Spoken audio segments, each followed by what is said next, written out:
경상남도 고성을 출발해 시원한 바다를 가로지르는 마창대교를 지나 영축산 자락에 자리한 양산 통도사로 향했습니다.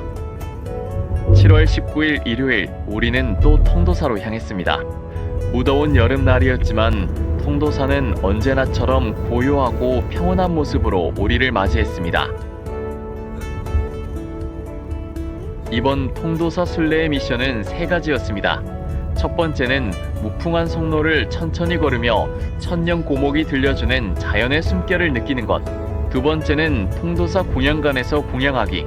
감사한 마음으로 공양을 올리고 음식을 소중히 여기며 수행의 한 부분인 공양의 의미를 되새겨보는 시간이었습니다. 세 번째는 산내암자 추운암까지 오르기. 숲길을 따라 한 걸음 한 걸음 걸으며 마음을 비우고 고즈넉한 산사에서 잠시 쉬어가는 시간을 갖는 것이 이번 순례의 마지막 미션이었습니다. 과연 3가지 미션을 모두 완수할 수 있을까요? 지금부터 양산 통도사에서 시작되는 특별한 하루를 여러분과 함께하겠습니다. 무풍한 송로는 양산 통도사 경내를 대표하는 아름다운 소나무길입니다.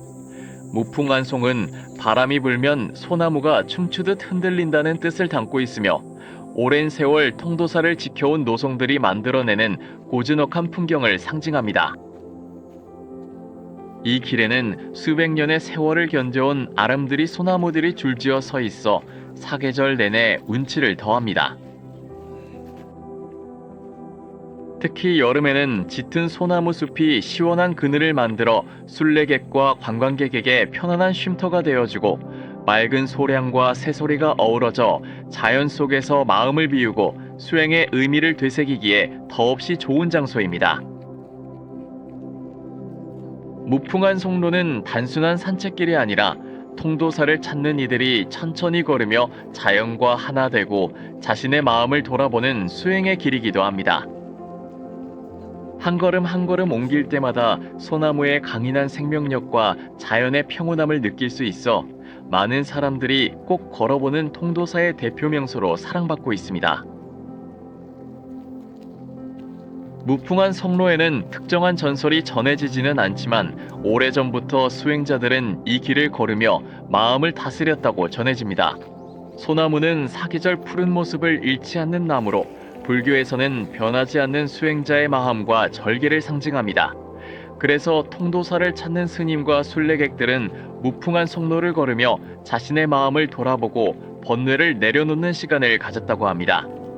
무풍한 송이라는 이름에는 찬바람이 불어도 소나무는 꺾이지 않고 오히려 춤을 추듯 유연하게 흔들린다는 의미가 담겨 있습니다. 이는 어려움 속에서도 흔들리지 않는 수행자의 삶을 비유하는 말로도 해석됩니다. 오늘도 수백 년의 세월을 지켜온 소나무들은 묵묵히 이 길을 지키며 통도사를 찾는 모든 이들에게 쉼과 위로를 전하고 있습니다. 천천히 무풍한 송로를 걸어보면 소나무 숲 사이로 불어오는 바람과 은은한 소량 속에서 자연이 들려주는 고요한 법문을 만날 수 있을 것입니다. 통도사의 부도전을 지나 발걸음을 옮기면 수행을 마친 고승들의 삶과 가르침이 깃든 공간을 뒤로하고 사찰의 첫 관문인 일주문에 이르게 됩니다. 부도전은 여러 스님들의 사리를 모신 부도와 비석이 자리한 곳으로 선지식들의 수행 정신을 기리는 의미를 담고 있습니다. 이곳을 천천히 둘러보며 선사의 발자취를 되새긴 뒤 일주문을 향해 걸었습니다. 일주문은 기둥이 한 줄로 서 있는 것처럼 보인다고 해서 붙여진 이름입니다. 불교에서는 하나의 곧은 마음으로 부처님의 세계에 들어간다는 뜻을 담고 있으며 세속을 떠나 수행의 공간으로 들어가는 첫 번째 문입니다. 일주문을 들어서는 순간 가장 먼저 눈길을 사로잡는 것은 활짝 만개한 배롱나무꽃입니다. 한여름의 뜨거운 햇살 아래에서도 선명한 분홍빛 꽃송이를 피워낸 배롱나무는 마치 통도사를 찾은 순례객들을 반갑게 맞이하는 듯합니다. 천왕문은 일주문을 지나 만나는 통도사의 두 번째 관문입니다. 통도사 극락전은 아미타불을 모신 법당으로 내부와 외부에는 불교의 가르침과 극락세계를 표현한 아름다운 벽화가 남아 있습니다. 극락전 벽화는 단순한 장식이 아니라 글을 읽지 못하던 시절에도 누구나 부처님의 가르침을 이해할 수 있도록 그린 그림으로 전하는 불교 경전입니다.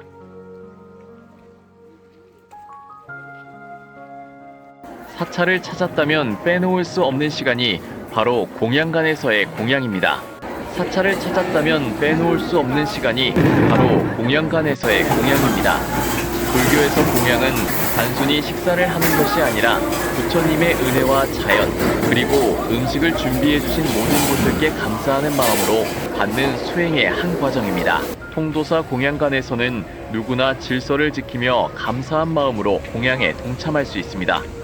한 숟갈의 밥에도 수많은 사람들의 정성과 자연의 은혜가 담겨 있음을 생각하며 음식을 소중히 합니다.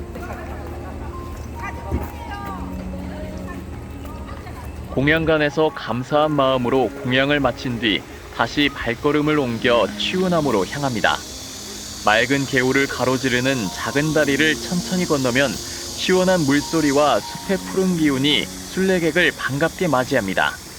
졸졸 흐르는 계곡물은 마음속 번뇌를 씻어주는 듯하고 한 걸음 한 걸음 내디딜수록 세상의 분주함은 조금씩 멀어집니다.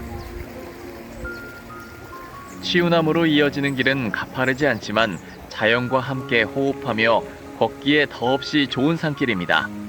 새소리와 바람소리를 벗삼아 천천히 오르다 보면 어느새 마음도 한결 가벼워집니다. 치유나무로 향하는 길에는 108계단이 순례객을 맞이합니다. 불교에서 108이라는 숫자는 인간이 지닌 108가지 번뇌를 의미합니다. 그래서 한 계단 한 계단 오를 때마다 번뇌를 하나씩 내려놓고 마음을 맑게 한다는 뜻이 담겨 있습니다.